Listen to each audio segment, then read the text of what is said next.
Hey everybody, it's Moses Siregar, March 26, 2020. Just doing a quick informal meeting. I just threw up a thing this morning to say we're doing a hangout, and a couple former clients have shown up here. So Anne and Patricia are with us as well. If you guys want to say hi, or you gals rather. Hi, Moses. Hello. Yeah, so today is another experiment. We're just kind of hanging out and seeing what we see. Let's see where the planets are right now. I like the real-time clock a lot in Solar Fire. There are times where I just leave that up and feel like it's more useful than the clock, because you can see neat little movements throughout the day as the planets are moving around. Today I decided would be hopefully a good day to do something like this because partly because the moon right now is at her maximum degree of exaltation. That's the third degree of Taurus, and just moving into this conjunction with Uranus. So obviously we're talking about astrology. So this seemed like a neat moment to play with. That one is a sextile to my moon rather as well. So fun. So Anne had mentioned kind of long term, maybe real estate market and stock market kind of forecast. Patricia, did you have anything on your mind that you were thinking might be fun to talk about? Um, I read your update from a day or two ago, and you said you'll be talking about the presidential elections in the future. Yeah. Oh, um, but I think that will be tied in with the stock market and Yeah, the real true. estate. That's certainly true. Yeah. Okay. Let's see. Okay, we just pulled up Joe Biden's chart, and we're looking now at the current positions again. By the way, I do think one of the most interesting things I've seen is I saw a meme the other day where you had all 12 zodiac signs, and their horoscope said you will be spending a lot of time at home. You'll be spending a lot of time at home. Copy and paste 12 times. So of course, what's going Yeah, on is the North Node is at the reaching the early degrees of Cancer, where it's really emphasizing that sign and that placement and showing some direction and purpose. And so yeah, everybody's spending essentially more time at home. Not everybody, but even the people who are going out are doing it for what? Essential services. So if you're working in a grocery store, that's kind of Cancerian. You're making sure people have this supplies for their bunkers. So yeah, kind of amazing that, and that's actually right now. I mean, that's the sextile right now. You can see the moon and Uranus. Their midpoint's 3 Taurus. That's the exaltation degree of the moon, and it's in a perfect sextile to the North Node. So it did seem like a fun time to try to have a little chat here. So right now, Anne showed up first, and she was talking about the markets and so on. So I mean, the biggest. I mean, my first thought, and I actually kind of like coined a condition the other day. I put a name to it. I've never really done. Where I said that Jupiter is about to be in double depression. Basically, that means his sign of depression or fall in tropical and western. Oh, sorry, tropical and sidereal astrology at the same time. So that's March 29th. I think that's this Sunday is when that begins, according to the most commonly used Vedic Ayanamsha, and that lasts for almost exactly 3 months, right up until Jupiter and Pluto retrograde back into Sagittarius in the sidereal, or more commonly used in Vedic astrology zodiac. So many fun things to look at here. So yeah, we've got Saturn in a strong position, and that seems to show there isn't. And as I said in a previous video, it's things are solid enough, or the either the government response or the community response is enough to give some stability. That's kind of the good news here. Saturn is in a square to Uranus, and that square is becoming stronger and stronger. We're moving more and more into the exact sort of window of it. Right now today you can see 4.5 degrees separates Saturn and Uranus in a square, so they're getting into a good solid medium strength at least square there. So we're in a period that speaks of some harder adjustments I think that we have to make, and it's of the nature of Saturn in Aquarius. And I am optimistic and heartened by the fact that, like, even just since Sunday, when Saturn was in Aquarius, I'm just seeing, personally in my own little corner of the universe, my own little anecdotal, stories, I just seem to be seeing more community mindedness, people helping each other out. That gives me hope, and that's the potential here. At the same time, Jupiter's in this unique condition, which I'm just going to go ahead and call it double depression, and that's going to be part of my lexicon, in holistic astrology, which is kind of my new branding for all my stuff. And it's two sides, two sides of a coin here, because Jupiter's in his most difficult sign, and we're in a period where people have even thrown around words like, is this the beginning of another Great Depression? When we attacked Iran, I had a friend who wrote an article, a big, meaty article. Did Trump just start World War III? It's like we're thinking about some awfully big things, and I mean, already, obviously, a lot of people are dying, and just want to take a moment for the kind of the PSA on that, because the social distancing is really important. You're saving lives. I mean, I have kids, so they want to go out and play with their friends. They're all 5, 8, and 13 years old, so having to explain to them, well, we don't want to transmit a disease or a virus that can be transmitted very easily to other people, because if you transmit it to the wrong person and they transmit it to the wrong person, next thing you know, in your, somehow your karmic downline, you're responsible for the deaths of God knows how many people. Like, I'm not saying you're responsible, but, on some level you are, if you do things that spread a virus when you could have avoided those things. So that's, of course, the PSA. And, I just want to point out too, the deaths that have occurred, and just to have a moment of kind of like reverence or silence or respect for the dead and for those who are grieving them. In Italy, it's currently 8.2 thousand, so 8,200. We have second place, unfortunately, Spain, 4.1 thousand. China is 3,300. Then we've got Iran, 2,200, France, 1,700. In the U.S., we're currently 6th with about 1,100. And we have a really concerning thing in the U.S. in the sense that, so the total number of people who have recovered, from this in the U.S. is about 1,800. And the total number who have died is 1,200. That's bad. That's really, really bad. And we're in a phase in the U.S. where it hasn't kind of exploded the way that we think it will. And if you look at the curves, they're all still very exponential. We have not flattened the curves globally. It's just growing, growing, growing. We've had 24,000 deaths in the world. I mean, it feels like a week ago I posted it was 10,000. I don't even know if it was a week ago. So we went from 10 to 24 in roughly a week. So yeah, there's really a lot of bad news, unfortunately, around that. And so that, if astrology works, then it's reflected in the astrology. The astrology is a giant cosmic mirror showing us life, showing us ourselves. And Jupiter's not in that condition yet of the double depression that I've, kind of termed that. But what happened when this was really starting to get going and the markets went crazy was Jupiter was still in Capricorn, but only in Western. And between Pluto and Mars on one side, actually at that point it was Mars and South Node on one side, and Saturn and Pluto on the other side. So kind of this double hemming in of malefic energy to the planet that represents all the abundance in the world in his place of depression. And he wasn't even in that place of depression in Vedic astrology yet. So we're about to see that, and I hate making any kind of negative type of prediction. I very much want to think about, being optimistic. But the longer I do astrology, the more I just call it like I see it. I just describe what appears to be there. For example, my clients generally seem to appreciate that. I mean, that's not to say no one wants to hear something different than what they want to hear.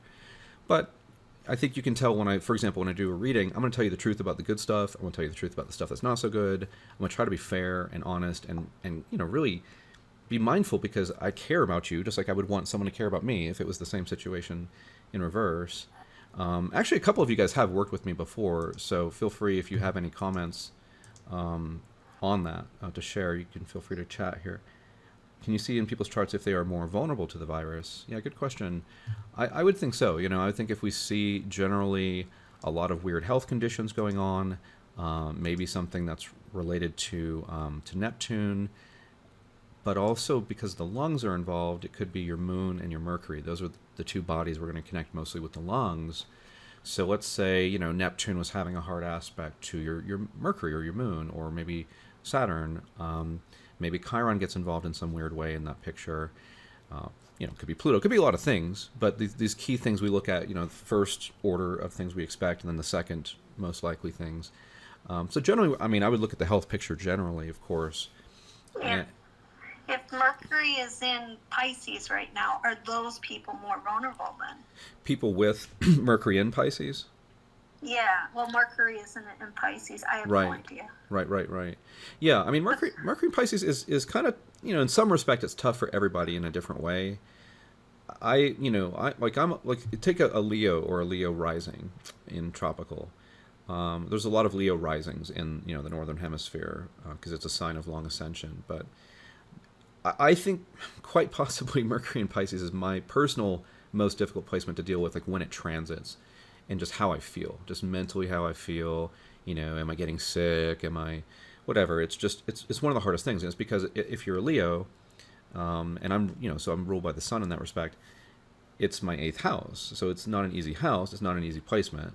Likewise, if you're an Aries, right? Pisces is your 12th house. That's also not such an easy placement, and it can vary. Everybody's got their own chart and their own configurations and aspect patterns and so on. But yeah, so I think that this is concerning. We're going into this double depression period for Jupiter. And let's look at how much longer Mercury's in Pisces. I was trying to figure that out the other day, just off the top of my head, and I was guessing like 2 or 3 weeks. So that was like last night. Let's see if I was right or not here. Yeah, it was 2.5 weeks. So that's around April 10th, or yeah, around April 10th or 11th. Mercury's going to go into tropical Aries. Of course, it'll still be in sidereal Pisces, and in fact, Mercury will have a period of double depression, which again means it's in Pisces in this case. That's his sign of depression in Western and in Vedic. Let's look at when that is. So that's going to be when Mercury gets to about 24. It's right about here. So April 7th.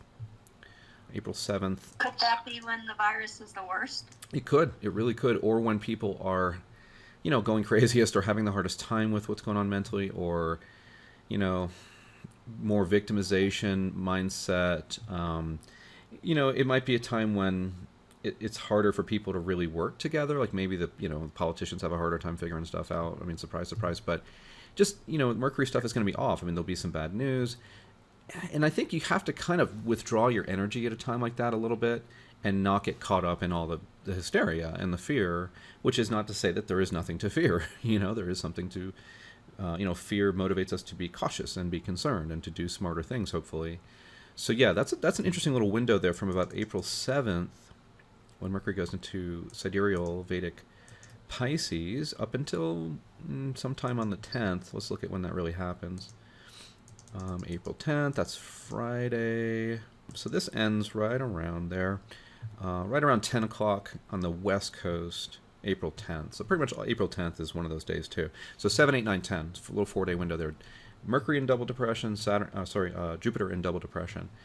And so let's look at what else happens in those dates and just see if it looks like it's kind of crazy around those times or not. From anything else. All right, April 7. Full moon. Okay, that's a thing. Full moon in Virgo if you're doing sidereal. So again, highlighting kind of the health and the concerns. And in some ways, that's what we need. Like we need concern about transmitting a virus. Like full moon in Virgo, positively interpreted here, it means bringing light, bringing awareness to let's be careful. So hopefully that helps. But of course, a full moon, punctuates things rather intensely, just like the last one we had, was correlated with the crazy stock market stuff. Markets. Yeah, that was pretty bad. So. Now that one was also configured with the whole like Jupiter getting doubly hemmed in by malefics and so that one, it wasn't just the full moon, but yeah. Now that full moon was also configured with Neptune, which is a whole different story too, because that takes away a lot of our power financially or with a virus and so on. So there were other things going on there. This chart has a Pluto Jupiter. So just on April 7th, there's a Pluto-Jupiter conjunction. Jupiter's past Pluto, so he's separating. So we're in a new Jupiter-Pluto cycle. Mars is separated from Saturn. We're in a new Saturn-Mars cycle at that point, too. Talking about like a synodic cycle there. Venus is in Gemini in a trine to Saturn and Mars. Okay, I mean, there's some encouragement there. I think certainly the air sign energy here in tropical could show people really working together at this time. That's good. Libra hopefully gives the spirit of cooperation to everything once again. So a lot of air with a bit of a grand trine type of feel to it. And then Pluto-Jupiter, though, we do have the Lord of Death. I mean, the god of the underworld, Pluto, and Jupiter, who's going to expand things, and he's in a sign of depression. So yeah, this could be worse, I think, but this that looks like a a dangerous little window, or at least a little bit of an intense window. So, I mean, yeah, if you got to, for 4 days or so, just kind of stay indoors and meditate and just try not to get caught up in the heaviness of it all. And it's easier said than done. I mean, I give the advice sometimes, kind of the mindfulness of, be aware of what's going on in your mind, be aware of your thoughts, be a witness to your thoughts. And this is a great opportunity for that, because it's hard when Mercury's in Pisces. It's harder. Now, people who've been cultivating mindfulness, they don't necessarily have as much of a hard time with it, but Mercury in Pisces, because it's not as sharp exactly, it's something we have to pay attention to. What's going on mentally with everybody, how are we communicating about things. Mercury in Pisces can show that people are communicating in a way that's more intense as well, because it's in its fall. But sometimes that's good when we're confronting things. So, people who are really looking at the science, really looking at what's going on, being realistic about how, people are going to be affected with hospital shortages and so on. That's good, and so there are people out there making tons of masks and people working on ventilators and all kinds of stuff. So that's kind of a hidden benefit of this, is that, we're dealing with more reality because things are so crazy. That's kind of the way it is with that one. So yeah, interesting little moment here. The nodes, not too terribly configured in here. We still have Chiron in a square to the nodes, but that's separating at this point. So yeah, so definitely a tricky little time period. But other than that, I think it could be worse. I do think that Jupiter-Pluto could show certainly, some negative stuff there in terms of death. That's a possibility for sure. Is that where it was during the Spanish flu? I don't really know. Why don't we go ahead and pull it up here? So, dates of Spanish flu. January 1918 to December of 1920. Interesting. 3 years. Boy, that's not great news right now, is it? These things can last a long time. Let's just read a little bit about it. And let's see. We do not have an article with this name. Okay. That's funny. Here we go. All right. Unusually deadly influenza pandemic, January 18 to December 20. Interesting that we're at the 100-year, kind of period of, I don't know, anniversary seems like the wrong word to use there. But it's been 100 years. Infected 500 million people, a quarter of the world's population. Death toll estimated 17 to 50 million. And that was, obviously, there were far fewer people on the Earth 100 years ago, right? Possibly as high as 100 million, making it one of the deadliest epidemics in human history. Well, I have not looked at this yet, so this will be fun to kind of just see what was going on and see if we learn anything here that might help us out. To maintain morale, World War I censors minimized the early reports of illness and mortality in Germany, the UK, France, and US. Papers were free to report the epidemic's effects in neutral Spain, such as the grave illness of King Alfonso XIII, and these stories created a false impression of Spain as especially hard hit. This gave rise to the pandemic's nickname, Spanish flu. Historical and epidemiological data are inadequate to identify with certainty the pandemic's geographic origin. Okay, interesting stuff. So January of 1918. Now, when was the end of World War One? World War One lasted until 11th of November 1918. So this overlapped. So World War One overlapped with the quote-unquote Spanish flu, the unfortunately named quote-unquote Spanish flu. Okay, so there's a couple kind of big things going on there, weren't there? Let's see. All right, so we're going to go to 1918. Go ahead and just start with January 1918, the beginning of the year. And it doesn't really matter where we center it, but we'll just say New York.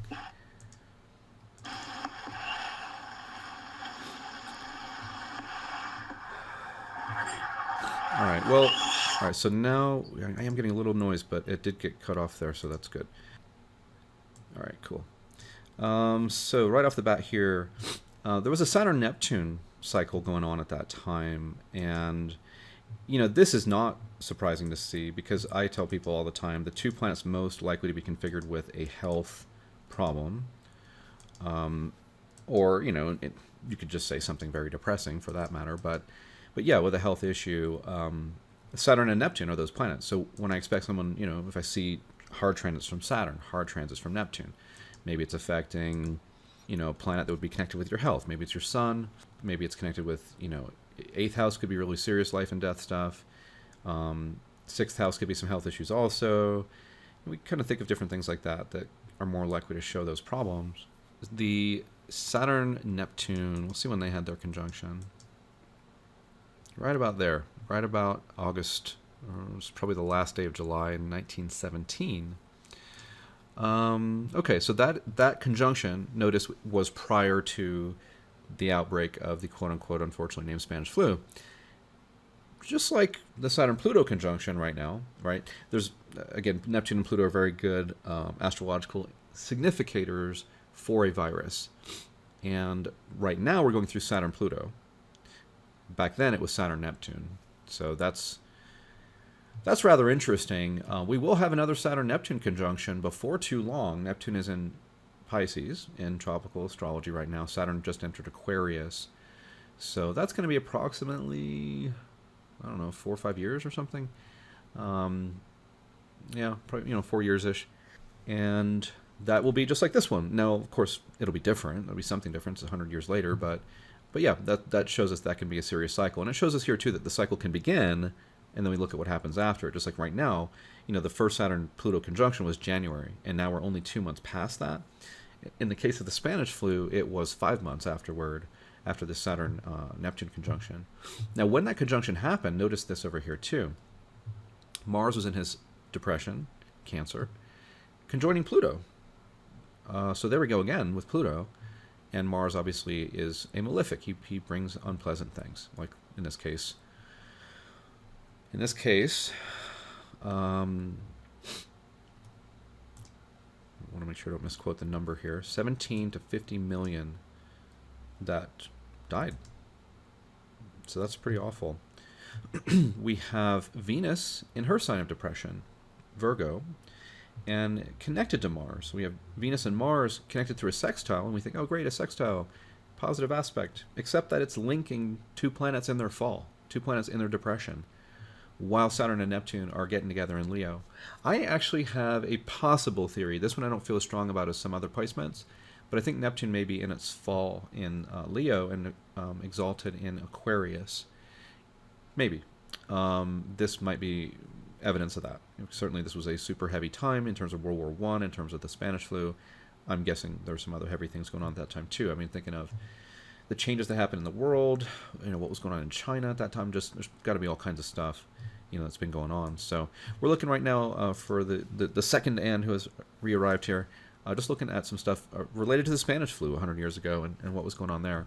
So this moment of that Saturn-Neptune conjunction, this reminds me of, what I called the holy SH eclipse, the January 10th eclipse, 2020, which was basically the COVID eclipse now in hindsight.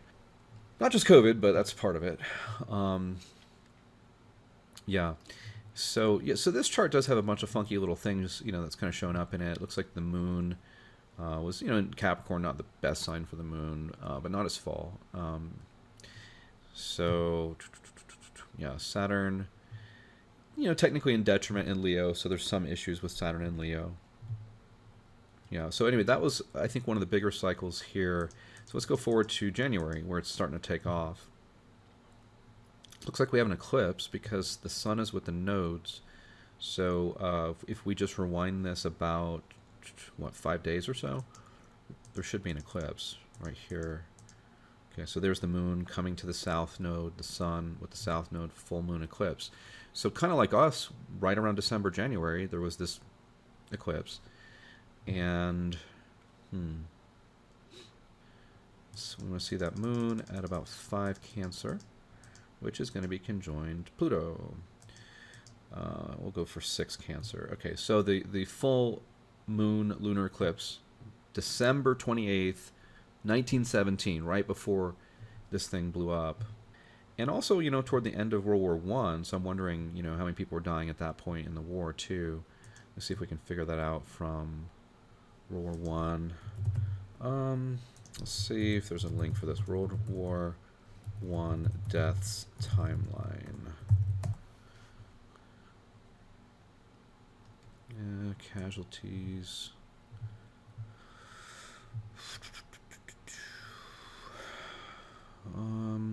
Guess I'd have to do a little more research on that one. But anyway, we'll skip that. So I'm curious about the deaths there. But we had a moon conjunct Pluto, NK2 the south node. The sun is with Rahu, the north node. We still have that Saturn-Neptune. They're still hanging out together, you know.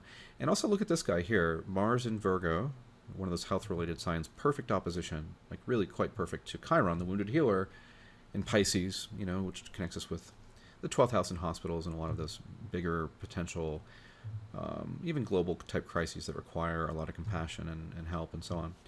So so this kicked it off. I think this once again an eclipse, a full moon eclipse with a bunch of Pluto and Mars Chiron and Saturn Neptune, that kicked that off. So that this does seem, you know, to make sense to me.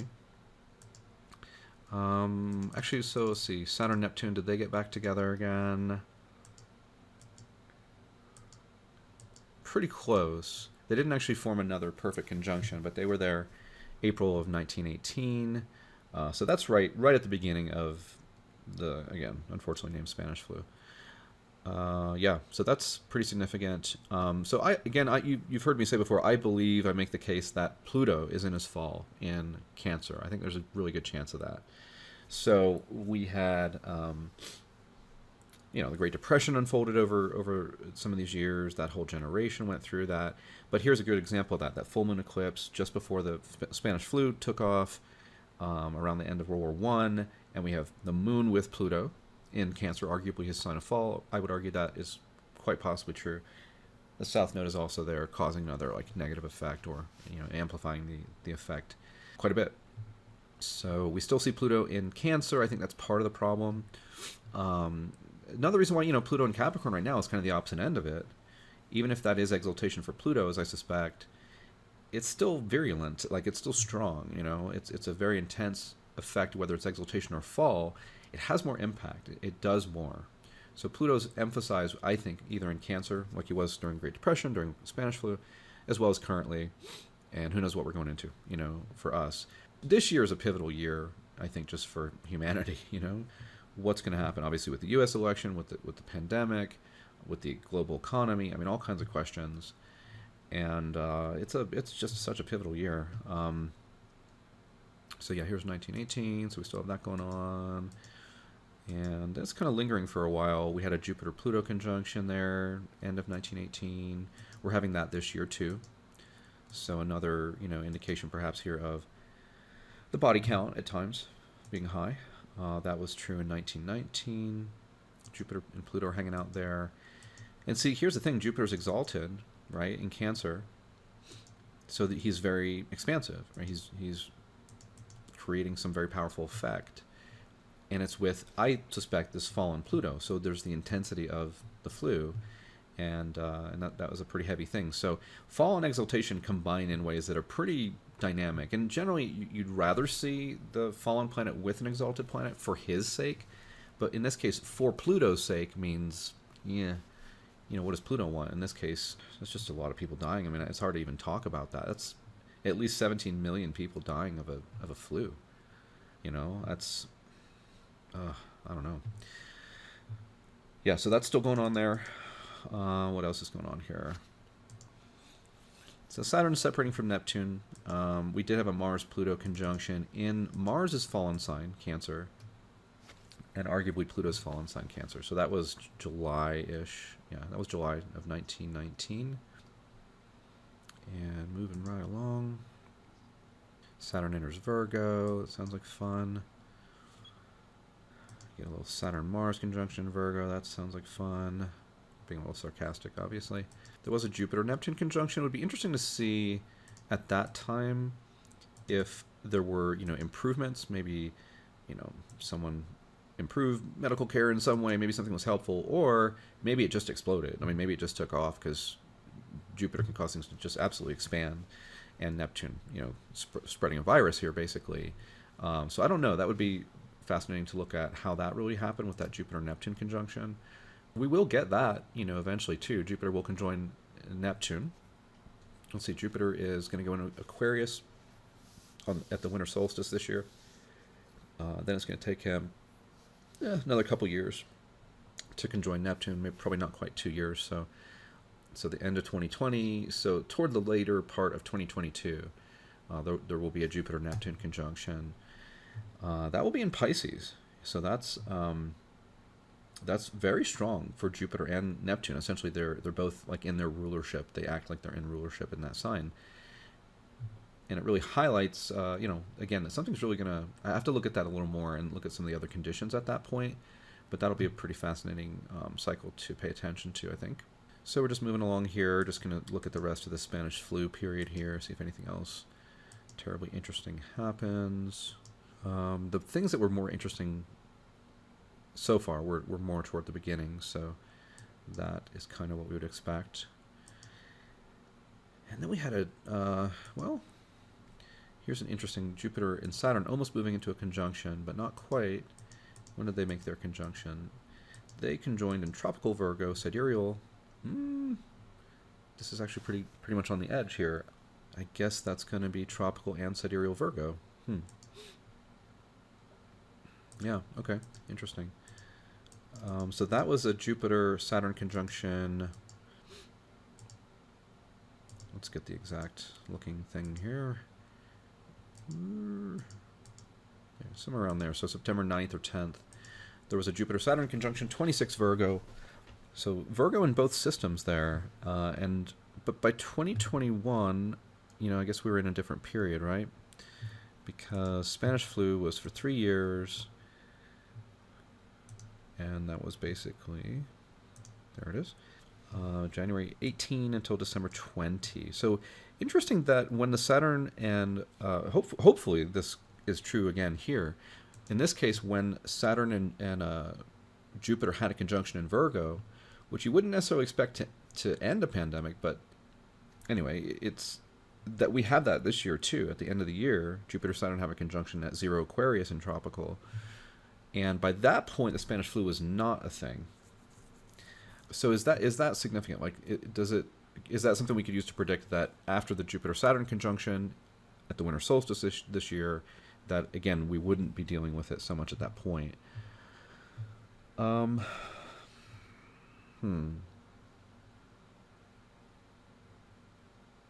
It does start over life. I think Jupiter-Saturn, it starts over a new historical era. And so many things are new after that conjunction. So I think there is a good chance that there's a lot of things that are new. I mean, in the U.S., some of us are hoping for a new administration, for example. We hope that's the case. We hope it doesn't mean that the current administration will morph into something even stranger than it currently is. But we're looking for something very new. Like, very much the world changes in 2021. It's very different than it is in 2020. And it's in this very Aquarian way, or if you do Vedic astrology, you're thinking it's a Capricorn way. But it is a powerful conjunction. So that's a neat piece here. So thank you for bringing this up, because I may go back and look at this a little bit and try to research some of these events here. Yeah, just thinking about the Virgo nature of, this Jupiter-Saturn cycle in 1921 would have lasted for about 2 decades, just like, all the Jupiter-Saturn cycles about 20 years. So if we think of the 20s and the 30s, in what way was that this like very, Virgo time of life? I mean, I don't know that that's as obvious as it could be, but I mean, I'm thinking of the fact that, people had to get by during the Depression, right? And Virgo has this element of being kind of careful with money, kind of looking for good bargains and that kind of bit. So essentially everyone got into this hyper frugal, mentality after the Roaring 20s, right? So there was a lot of, people making money with Jupiter, Saturn, and Virgo. They're working, making money in the 20s. And that wasn't bad, for the economy for quite a while, actually. But then it was, and then maybe part of that is because Jupiter in Virgo here is not terribly strong. He's in his detriment, which is a problem, but not like a death sentence or anything. But in this case, it was part of a historical era where, there was that intense economic collapse. I believe that was 1929. And then, then around the world, we're getting into this different kind of period. And part of the, there was kind of a negativity to that time if you think about the rise of fascism, right? And that can be kind of a shadow of Virgo, is this very critical kind of thing. Like people talk about like the punk generation having like, Uranus and Virgo and stuff like that, because there's this kind of like, no, we're going to tell you exactly what's true and where you're wrong. And we're going to, if Virgo goes that way, it's great at being able to call things out that are BS, right? So I think of that a little bit, of the kind of the negativity, the narrow thinking, not seeing the bigger picture. This isn't Jupiter and Sag. I mean, that can have its own problems, don't get me wrong, but Jupiter in Virgo is a bit of that more narrow thinking.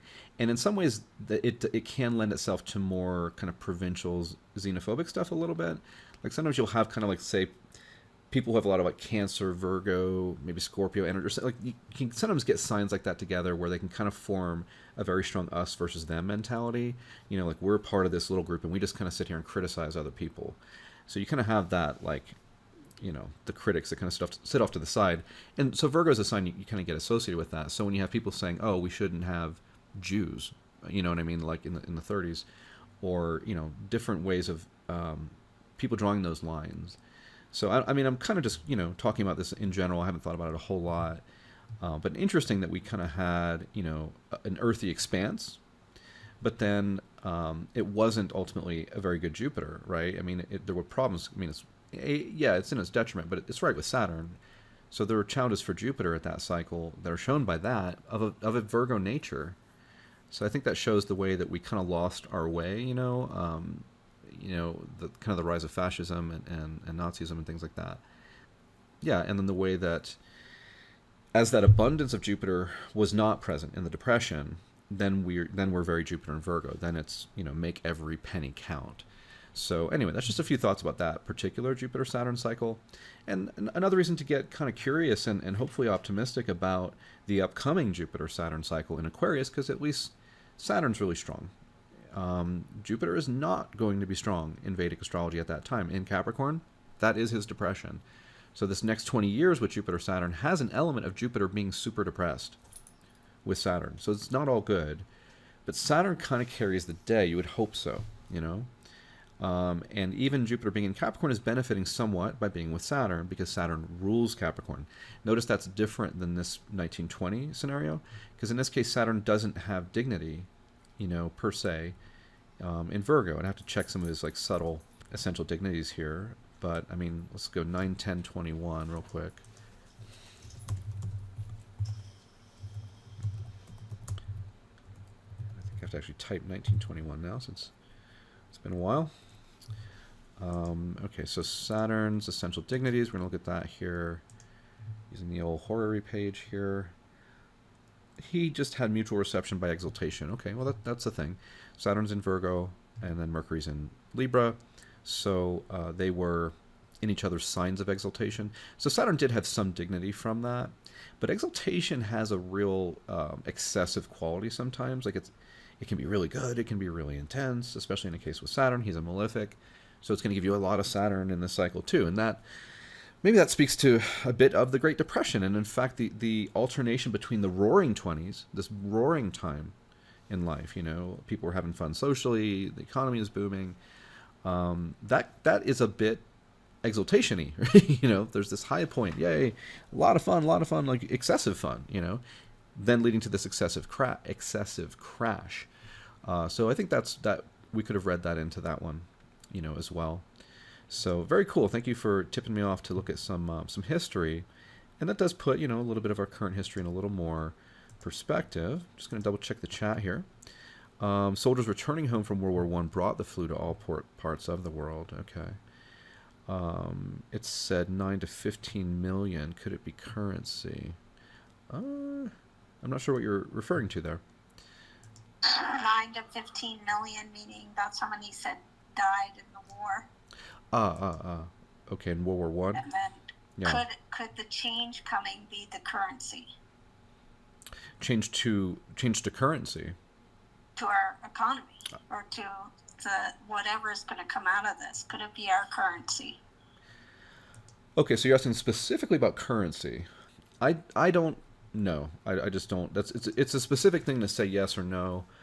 I just don't know. So yeah, back to the current situation. I did. If you check out the thing I wrote the other day, I guess that was just yesterday. So that was March 25th. If you go to my Facebook, you can find that. That gave some of the key dates for this year, and we're touching on some of the same points now. We looked at. I think I wrote about how June 12th and 13th there's a Mars-Neptune conjunction. I expect that to be a more intense time for all of this stuff going on here too. We had that window we just looked at from April 7th to 10th. That's this double depression for Mercury. But Mercury does stay in Pisces after that in Vedic astrology and sidereal astrology. So we still continue some of that strangeness, and it affects everybody a little differently, according to the chart, just like we were saying earlier. So it's just part of this period, like where, I look forward to us getting out of this period of the double depression with Jupiter, because we're on this global scale now where we have to think about what does a really depressed Jupiter mean, and oh shoot, the economy, and oh shoot, the pandemic, and oh boy, this is serious now. All of a sudden, right? I mean, all of a sudden, it's not like, I don't know, it's not like we could have predicted maybe things leading to World War II. Like we had signs about that. This just kind of came out of nowhere. But it's not for the astrologers, give us a little credit. We've been talking about the intensity of this Saturn-Pluto conjunction for a while. Some of us have been talking about Jupiter and Capricorn, and in the end, I think that really lined up with everything else in a way that just was too much. The flu began December 1st. That's the first case we know of in China, and that's right when Jupiter entered Capricorn, like December 1st and 2nd. That led to everything else here. So that's still a condition for a while. Jupiter is still in Capricorn in Western astrology until the winter solstice, and that does change that. Jupiter will not be depressed anymore according to the Western astrologers at that point. He will still be depressed according to the Vedic astrologers at that point. So that means something too. I have this radical idea that both of these things mean something. And that we're both, there's a bunch of people touching different parts of the elephant, looking at astrology in different ways. So that's a period I look forward to that changing. So going back to one of the original questions for Anne, was about real estate. So, the Jupiter-Saturn conjunction should have an impact on real estate. And because, again, Saturn is really connected with real estate, Jupiter's very much about expansion.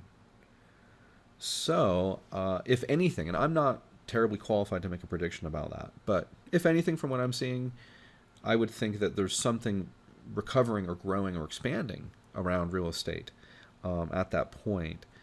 And that's just one piece. We have to see other things here too. Maybe the other pieces are going to contradict that. But let's look at the winter solstice. I think it's the 21st this year.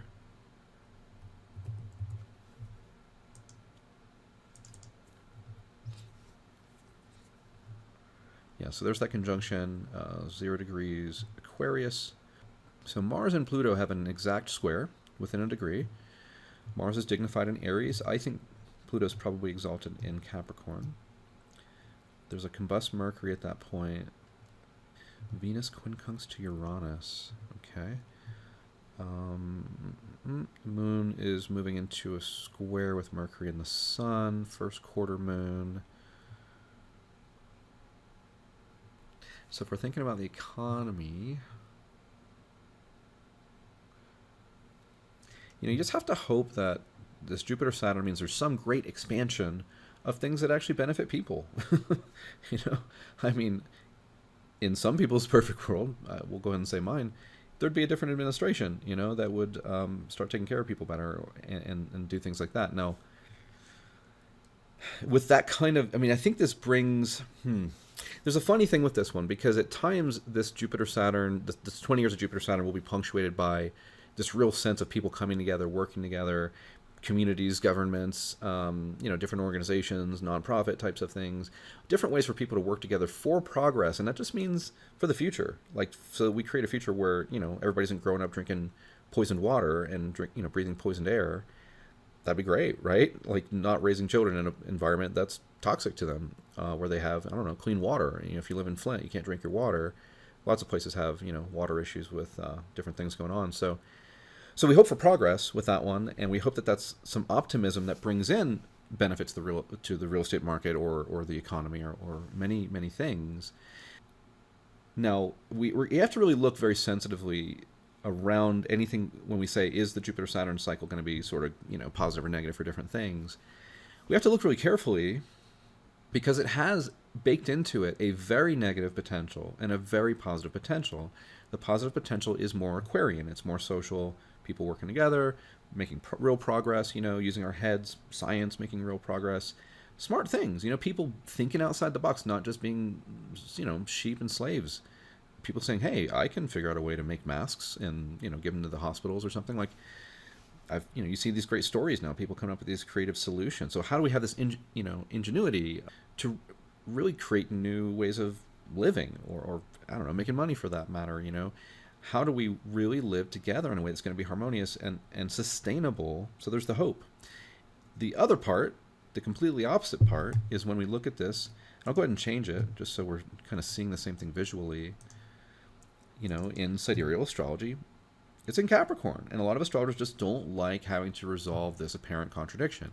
It's just, I don't know, a lot of people don't like to do it.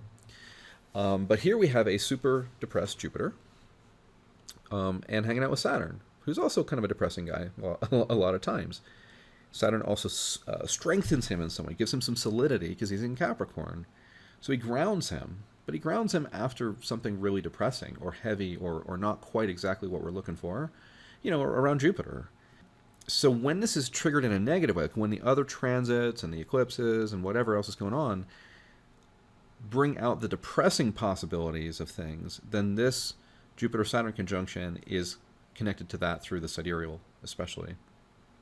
So there is, there's with that where you have to try to watch things and see how it unfolds, right? As we come into the orb of this, and the period before like Christmas, before the holidays this year, has Jupiter back in double depression. It's in Capricorn and Vedic and Western astrology for about a month. And it's like November 20th to December 19th, I think. So we're going to be coming out of a kind of a heavier, a little more depressing period for about a month there. And that could also mean then that the holiday season is slow, and that might not be good for the economy.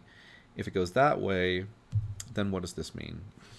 As we make predictions into the future, obviously the closer we get to that point, the better we can make a prediction because we know more. Like at this point, we don't know what's going to happen tomorrow. We just don't know. Maybe the world's going to look a lot different than we think it will today. So we're just, we're looking out, looking down the road and talking about that because that's part of trying to understand the whole picture and what is going on.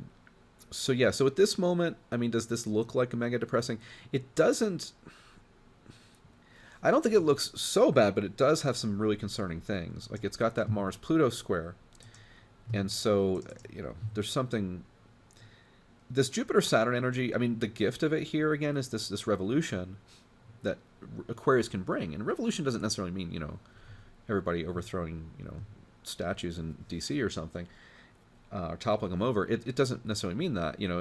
There's all kinds of ways to have revolution within yourself, within your community, within your family, within how you look at science. Are you paying attention to climate change or not? There's a lot of things that we can wake up to, and this can really wake us up. And the Mars-Pluto is going to say, we have this really intense, strong drive to confront, to deal, to be strong, So this is not a milquetoasty kind of thing. This Aquarian energy comes in with a lot of passion, too.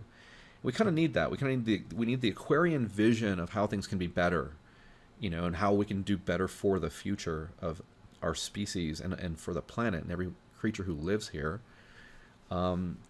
And there's this kind of kick butt Mars placement here,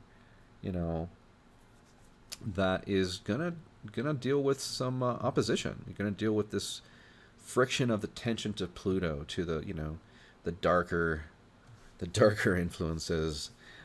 So I think there is going to be a hell of a revolution with this one, really. I think people are going to be ready to fight for something, and we'll see what kind of revolution. I don't know. I don't know, but things are going to change. So there's a lot of hope that this brings a change. And now we go back to the sidereal placement where Jupiter's in Capricorn and depressed. Well, maybe the revolution happens on whatever level it happens, not necessarily political, not necessarily violent. Political to a degree, but not necessarily violent, right? Some kind of revolution. That's going on, and maybe it's in response to something depressing. And, the Jupiter's in double depression the month before this conjunction at the solstice. So I don't know. I think it looks like we're going to be waking up a lot, and we're going to be dealing, and we're going to be trying to expand positive social, I don't know, ways of working together and taking care of each other, hopefully.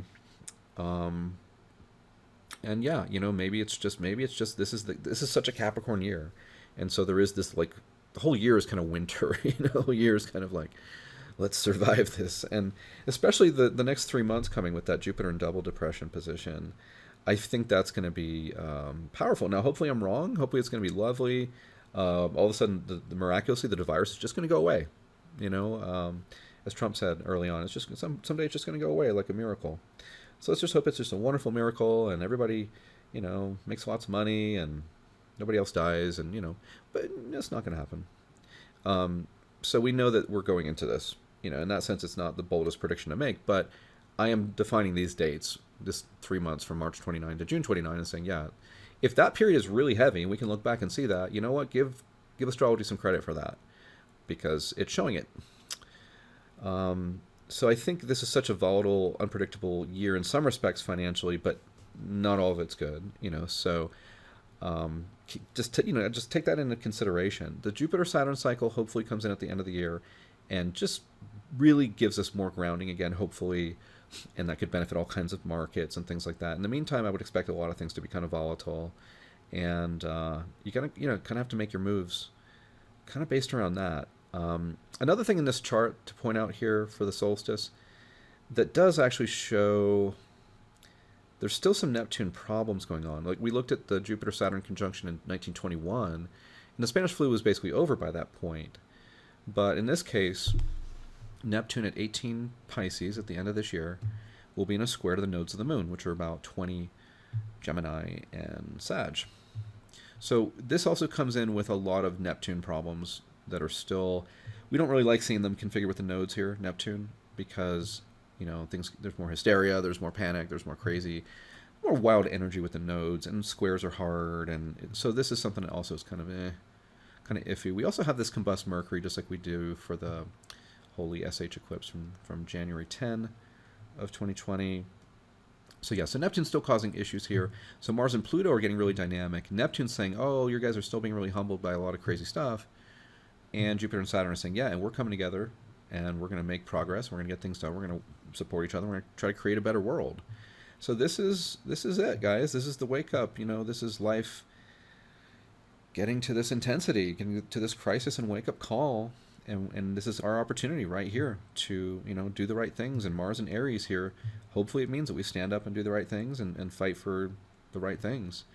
And, at this point, we're fighting for life. There's the debate going on of, do we just sort of let life get back to normal and let the economy get a little more normal and just kill hundreds of thousands, possibly millions of people, even in just the U.S., possibly.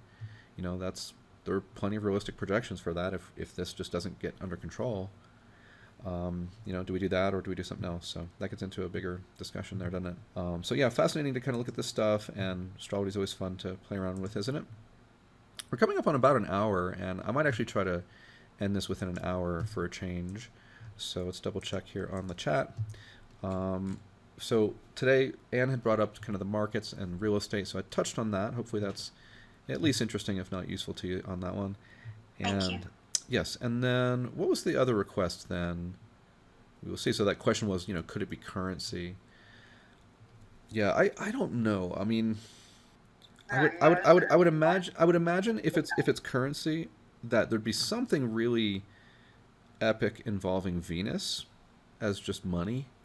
Also Pluto is related to money. So I'd have to look for that. But again, I'm just kind of punting on that question. I'm sorry, Patricia, you were saying? I had asked if you have any indications on the presidential election.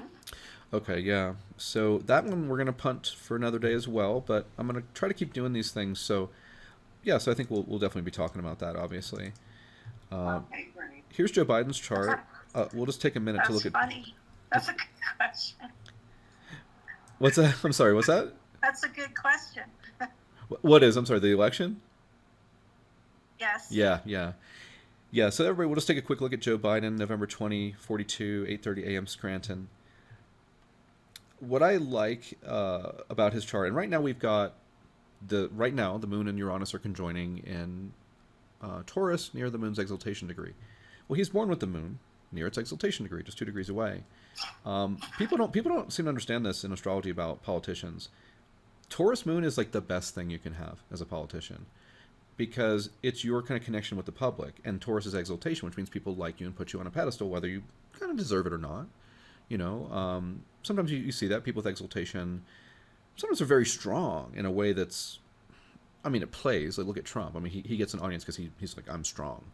But sometimes that energy is too strong in some ways. And so, I don't know, it could be accused of arrogance, for example, things like that. But if you look between the tropical and the sidereal placements, Barack Obama had moon in Taurus. He was a pretty popular guy. That was in sidereal for him. Bill Clinton, if I'm not mistaken, had moon in Taurus. And I believe Ronald Reagan did too, moon in Taurus. And these are some of the most popular politicians we've had in recent memory in the U.S.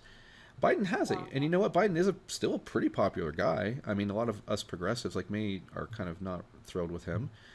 But, he's still kind of popular. I mean, you can see why Trump was scared to face him. So he has something going for him, and it's a full moon, so it's really, really bright. So there's going to be an interesting contest here